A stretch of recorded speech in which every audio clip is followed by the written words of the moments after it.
The Little Beggar, Part 3.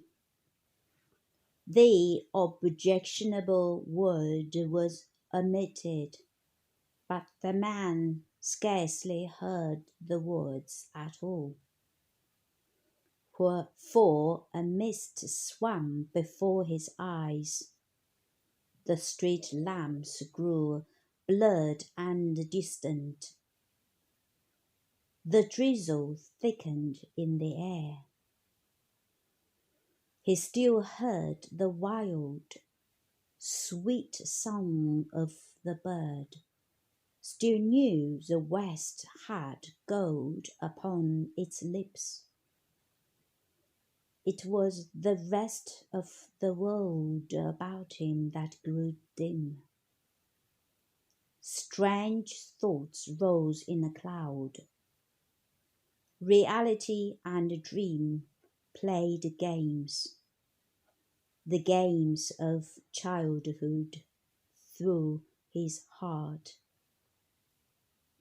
Memories, robed flamingly, trooped past his inner side, radiant, swift, and as of yesterday.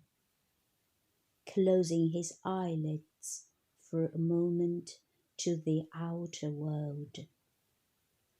Rossetti came to him, singing too sweetly a hidden pain in perfect words across those 12 blank years. The hour that might have been, yet might not be, which man's and woman's heart conceived and bore, yet whereof time was barren.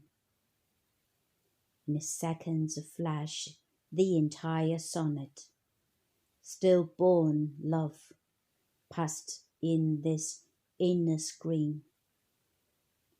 With eyes where burning memory lights love home.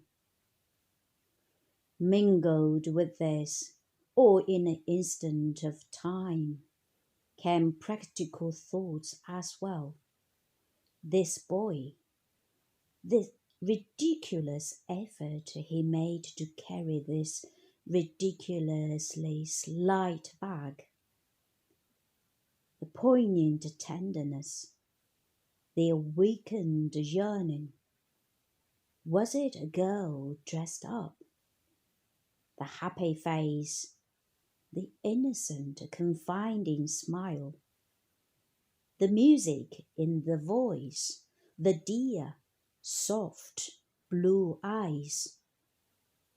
And yet, at the same time, something that was not there, some indescribable, incalculable element that was lacking. He felt acutely this curious lack. What was it? Who was this merry youngster? He glanced down cautiously as they moved side by side. He felt shy, hopeful, marvelously tender. His heart yearned inexpressibly. The boy, looking elsewhere, did not notice the examination, did not notice, of course, that his companion caught his breath and walked uncertainly. But the man was troubled. The face reminded him, as he gazed, of many children, of children he had loved and played with, both boys and girls, his substitute children, as he had always called them in his heart. Then, suddenly, the boy came closer and took his arm. They were close upon the station now. The sweet human perfume of a small, deeply loved, helpless and dependent little life rose past his face. He suddenly blurted out, "But I say, this bag of yours, it weighs simply nothing." The boy laughed. A ring of true careless joy was in the sound. He looked up.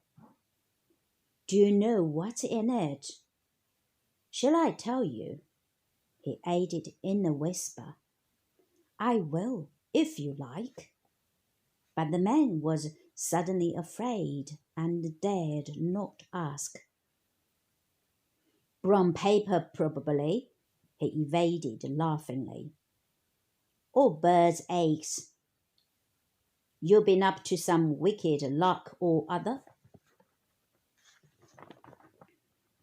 The little chap clasped both hands upon the supporting arm. He took a quick, dancing step or two, then stopped dead and made the man stop with him. He stood on tiptoe to reach the distant ear. His face wore a lovely smile of truth and trust and delight. "My future," he whispered, and the man turned into eyes. They entered the great station. The last of the daylight was shut out. They reached the ticket office. The crowds of hurrying people surged about them. The man set down the bag.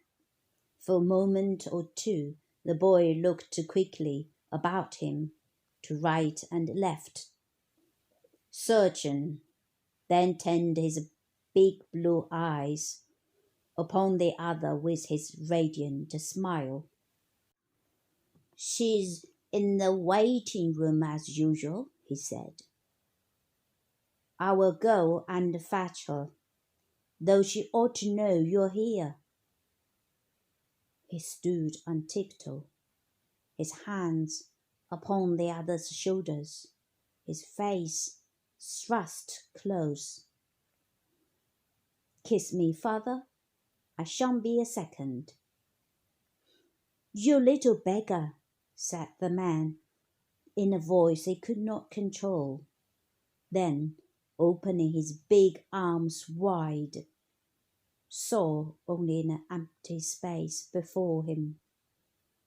He turned and walked slowly back to his flat instead of to the club. And when he got home, he read over for the 1,000th time the letter. Its ink a little faded during the 12 intervening years in which she had accepted his love, 2 short weeks before death took her.